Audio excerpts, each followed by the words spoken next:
In other news, SMRT says the issues that led to widespread disruption yesterday have been resolved and trains are running normally today. In a nutshell, an attempt to fix a fault led to a chain reaction that worsened last night's train breakdown. According to SMRT's preliminary findings, it all started with a faulty power cable between Tuas Link and Tuas West road stations. The fault should have triggered a circuit breaker, but it didn't, and it caused the north-south and east-west lines power system to trip. When engineers then tried to draw power from Buona Vista intake substation without first isolating the fault, it resulted in a power supply disruption to the Circle line as well. Well, yesterday, thousands of commuters on the 3 MRT lines endured delays and disruption, lasting some 3.5 hours during the evening rush until around 10:30 p.m. Many of those who were stuck on trains in between stations were helped onto the tracks to get to the nearest platform or exit. Scenes like this one outside Queenstown Station were repeated elsewhere, with commuters pouring out onto bus stops. The Land Transport Authority activated free bus boarding at all affected stations and increased the frequency of regular services serving those areas.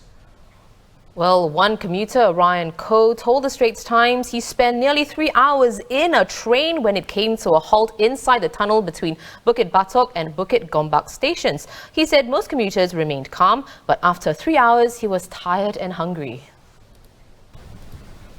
We're now joined by senior transport correspondent at the Straits Times, Christopher Tan. Hey Chris, let's get to it now. What do you make of SMRT's response in managing the affected commuters last night, as well as explaining how the breakdowns happened?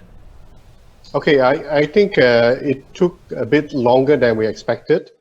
Given that this is not the first time we've had a power glitch, and that SMRT must have had dozens of previous practice.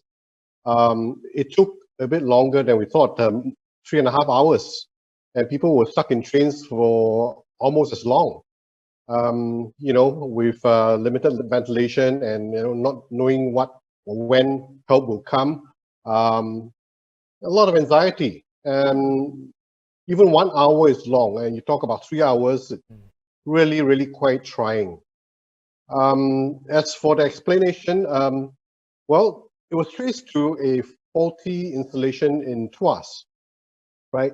And to think that something as minor as, say, they're vague about what this faulty installation is, but we presume it is exposed wiring, right? If we presume that it's some form of compromised wiring that lets water get in, or the wires to be coming into contact with other metal parts that causes a short circuit. Something as isolated as that, having a network-wide impact is unthinkable. It's really unthinkable, especially after previous incidents which were similar, and all the measures that were taken to address that.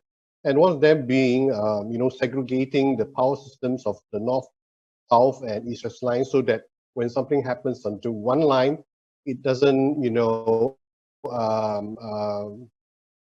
transfer over to another line and crippling both lines at the same time. And also, there were moves to increase the resistance of circuit breakers so that they are not so sensitive, so that they don't trip with the slightest anomaly. But having said that and thinking back, could it have been this raising the resistance of the circuit breakers, making them less sensitive to small vagaries of power supply flow, that caused the circuit breaker in Tuas, which was supposed to trip, and isolating that incident from the rest of the network, to not trip in the end? And that was what SMRT came up to say today, that the circuit breaker in Tuas did not trip when it was supposed to. Well, Christopher, building on what you just said, and as well as, SMRT's continued maintenance work, should commuters actually brace for similar breakdowns in the near future, or was last night actually, a fluke, a one-off incident? I don't think such incidents are flukes or one-off. If you look at the past 10 years or so, there has been, on average, 1 to 2 major breakdowns of this kind per year. Of course, in the last 2 years, these have come down a lot because three major components and systems have been changed, namely the signaling system, the third rail power supply system, as well as the rail slippers, which are timber pieces supporting the rail. All these have been changed. So in light of that, the system on the whole has become a lot more reliable. But power system, which is one of the three remaining systems to be upgraded, that hasn't been done. That is ongoing. So you can still expect some form of disruption now and again arising from power-related problems until they find a way to actually conclusively address this weak link in the system. We are going to see, occasional incidents like last night. Well, thank you, Christopher, for making time for this. We've been speaking to Christopher Tan, Senior Transport Correspondent at the Straits Times.